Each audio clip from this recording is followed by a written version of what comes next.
Jangan lupa untuk subscribe dan nyalakan lonceng notifikasinya.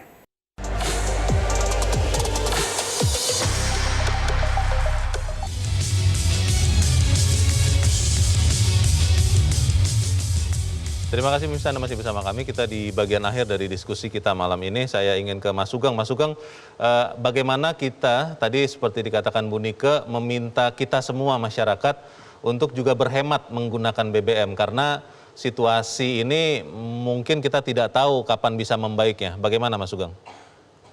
Ya, memang pasca COVID ini, pasca pandemi COVID itu, ada semacam euforia yang itu juga membentuk pertumbuhan juga. Jadi konsumsi yang tinggi di BBM, selain yang tentu yang tidak produktif lah yang harusnya, tapi itu juga membentuk tingkat pertumbuhan yang sangat signifikan. Jadi konsumsi energi ternyata signifikan juga dari pertumbuhan. Tetapi, nah karena kemampuan juga APBN itu yang sudah agak berat, kalau terus sampai hari ini katakanlah ICP nanti di atas 110 dolar per barrel, betul dalam asumsi makro di APBN tahun 2023 antara 80 sampai 100 itu nanti akan mengindikasikan berapa volume yang dipakai, lantas subsidinya berapa. Tetapi kalau tetap di atas itu dan tidak kuat, harus ada solusi. Satu, kurangi betul, artinya tetapkan saja yang mendapat subsidi hanya CC 1.500 pentok gitu.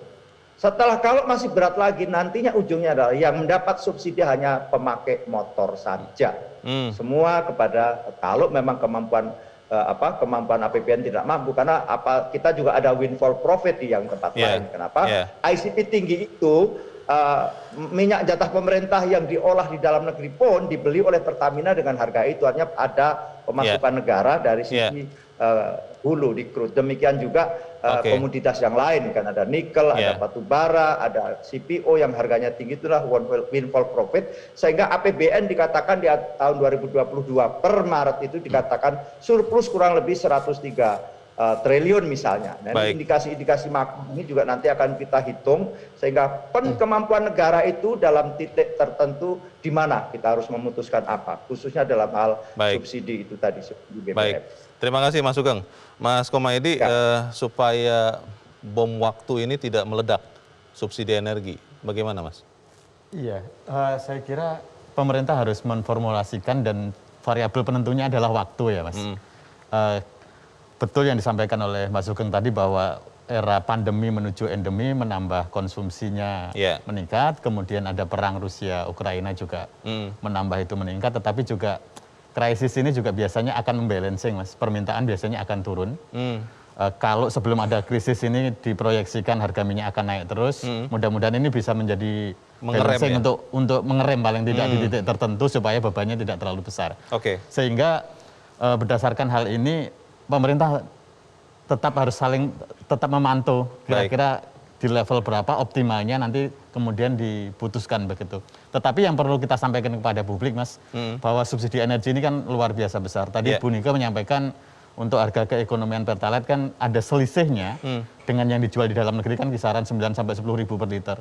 Sementara kalau kuotanya katakanlah menyentuh sampai 30, itu ada 300 triliun sendiri Mas per tahun.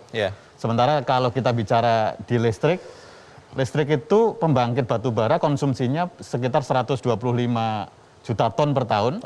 Dengan HBA sekarang itu sudah kisaran 200 US dollar per ton lebih Mas. Sementara di capping di 70. Hitung-hitungan sederhananya itu ada paling tidak pemerintah harus mengeluarkan subsidi di hulunya untuk batu bara itu kisaran 350 triliun. Ditambah subsidi di ujungnya untuk PLN itu kan ada 56 ya. Berarti 400 tambah Pertalite sudah 300, sudah 700 sendiri untuk dua produk, belum yang lain-lain. Sehingga gambaran besar itu saya kira juga perlu sampai kepada publik, supaya juga publik tidak reaktif ketika pemerintah memformulasikan kebijakan yang optimal. Terima kasih Mas Komaydi. Pak Saleh, apa Pak yang bisa kita sampaikan untuk kita semua? Jadi saya kira begini ya Mas Leo ya, jadi kan membengkaknya subsidi itu ditentukan oleh meningkatnya volume dan juga meningkatnya harga minyak. Harga minyak ini tidak bisa kita kontrol. Ya kan, di external factor. Sedangkan volume ini masih bisa kita kontrol. Nah, inilah yang kami lakukan bersama Pertamina itu, bagaimana kita mengatur, mengendalikan volume yang sudah diberikan ini agar betul-betul digunakan oleh yang berhak untuk Ya. hal yang produktif. Ya. Sehingga tadi bisa mengenerate nilai tambah atau daya beli dan sebagainya. Oke. Yang kedua, kita juga harapkan masyarakat juga dengan kondisi yang makin sulit seperti ini, tadi Presiden juga sudah katakan bahwa kita masih sanggup, tapi tidak berarti akan sangat ditentukan oleh faktor lain ya. Ya. Maka kita mengajak kita semua juga untuk menggunakan BBM secara hemat. Betul. Iya kan? Baik. Misalnya kalau naik motor ya berdua misalnya. Ya. Kemudian ketiga, kita juga menghimbau kita semua, Mas Leo, saya, Bu Nike, untuk mulai lebih banyak menggunakan transportasi publik. Ya. Ya kan? Ya. Nah, ini bauran kebijakan ini sangat penting saya kira di momentum yang sekarang ini untuk kita mengajak masyarakat untuk hemat energi. Itu aja sih. Baik, terima kasih Pak Saleh. Bu Nike, apa Bu yang mau disampaikan untuk kita semua, Bu? Ya, jadi tadi pertanyaan dari Bang Leo ini memang sulit kita jawab.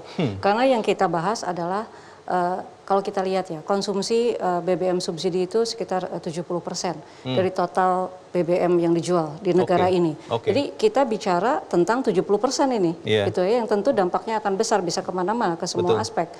Oleh karena itu, ya satu cara adalah kita kendalikan. Kendalikannya karena harga tidak bisa kita kendalikan, maka kemudian kita kendalikan konsumsinya, gitu ya, dengan secara smart. Yang paling ideal sebetulnya adalah subsidi langsung ke orang.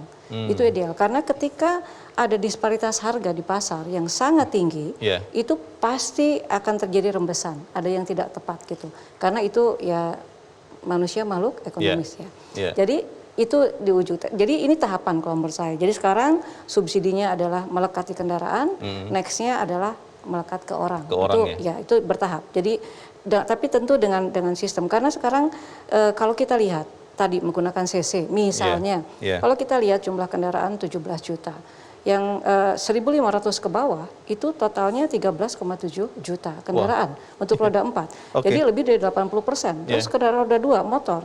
Total di Indonesia ada 115 juta kendaraan. Yang 250 cc ke bawah itu angkanya 108 juta, jadi di atas 90%. Jadi memang kita sekarang sedang membahas yang jumlahnya besar itu, sehingga memang bapak-bapak dan semua sekarang kita menjawab, tentu harus mempertimbangkan banyak aspek, karena berdampak sangat signifikan nantinya terhadap masyarakat. Baik, terima kasih Bu Nike. Memang ini bukan sesuatu yang mudah, tapi kalau kita mau bersama-sama berhemat, maka kita bisa menghindarkan bom waktu subsidi energi ini bisa kita jinakan, tidak meledak. Saya berterima kasih kepada Mas Sugeng Suparwoto, Ibu Nike Widiawati, dan juga kepada Pak Saleh Abdurrahman dan Mas Komaydi Notonegoro. Dan pemirsa, demikianlah diskusi kita dalam Economic Challenges malam ini. Semoga apa yang kita sampaikan ini bermanfaat untuk kita semua. Saya Leonard Samosir, selamat malam, sampai jumpa.